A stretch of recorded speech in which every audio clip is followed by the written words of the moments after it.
On March 9th, 2023, the IRS sent agents to the home of Twitter Files journalist Matt Taibibi during his testimony in front of the House Select Committee on Weaponization of the Federal Government.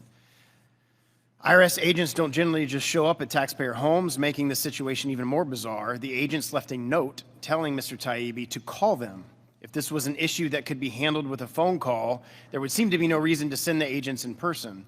The presumption has to be that this was an attempt to intimidate a witness unless it can be proven otherwise. I mean, this is the type of tactics you see in Soviet or communist China.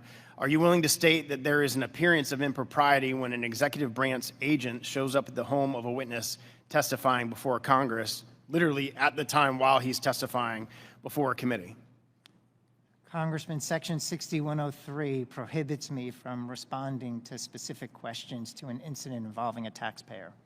Okay, well, did you approve of the visit to Mr. Taibibi's home? Again, same. Who would approve that? What would be the approval process? Again, I would be breaking the law if I asked a question specific to a specific incident of a taxpayer. Okay, well, let me ask you this way. Is there any incidences with any taxpayer that you would have to approve the involvement of? Either an agent going to their house or approval of an investigation? As a general rule, the IRS commissioner is not involved. So who would be, as a general rule? As a general rule, we have IRS personnel that work to ensure that individuals are complying with the tax code. So for example, if they don't file, we will send a letter. If they owe a debt, we will reach out with a letter. There are, I think it's important to understand it, a very broad sense, without commenting on any specific taxpayer.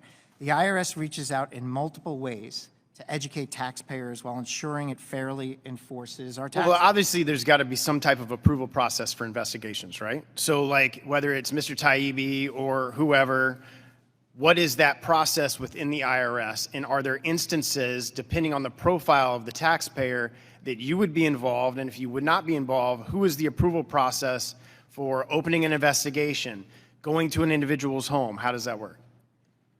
Okay, again, making sure that I'm careful. I'm speaking completely generally here. Yeah. Well, I think I would like the opportunity to get back to you on the specifics. So you can't, as you sit here right now, tell me how the approval process works for opening an investigation on a taxpayer, going to their home, an agent showing up at their home, any of that. You can't give me any specifics on that. I will offer, as a general matter, one important clarifying point to your questions, which is any home visit that occurs is typically after the taxpayer has been contacted through a letter or some less invasive method, and we were not able to contact the taxpayer in that way. As a very general matter, I can share that with you. But in terms of your question of the complete process of an investigation being opened at the IRS to closure, I'm not prepared to provide you an answer with full fidelity because I'm still learning the process, and I will get back to you. Okay, so you said generally that if somebody's showing up to somebody's house, it's obviously been elevated. So would that be a criminal investigation? I did not say it was elevated. I said that we would. You said you would have opened an investigation, right? No, I did not say that. I said that we would typically try to reach a taxpayer through a letter before we would do any kind of additional outreach. And if we failed to hear back from that taxpayer, then going to someone's home is a possibility. So would that be a criminal investigator within the department that would go there, or a non-criminal investigator? As a general matter, it would often be a non-criminal investigator. The House Oversight Committee has discovered numerous LLCs affiliated with Hunter Biden where it appears he was laundering money through the LLCs and paying for basic living expenses out of the LLCs. Now, I know you can't speak to specific taxpayers, so I'm not going to ask you that question, but if the House Oversight Committee has evidence of a crime that was committed or what appears to be tax fraud or tax evasion, who would they get those documents to within your department? Is that something that we should get directly to you? No, again, the IRS commissioner would not be involved. When there is and again, not specific to any specific taxpayer, but when there is an allegation of any kind, particularly from a whistleblower or anything like that. Or evidence deduced from a oversight committee in Congress? Exactly. So What my role is who would it be within your Inspector department that would handle that investigation? the Inspector General. Within I.R.S.? Yes. What is Well, it? he doesn't, it's the tax inspector general, it's the Inspector General for Tax Administration, Russell George. And anytime I learn of an allegation, a credible allegation that something isn't right, I immediately refer it to the Inspector General to do the investigation. And as I said, then I stand back, let the Inspector General do their work, and my one ask of the Inspector General is, let me know how I can help, and I wait to hear back from him. So I'm just trying to wrap this around so I fully understand. Yes.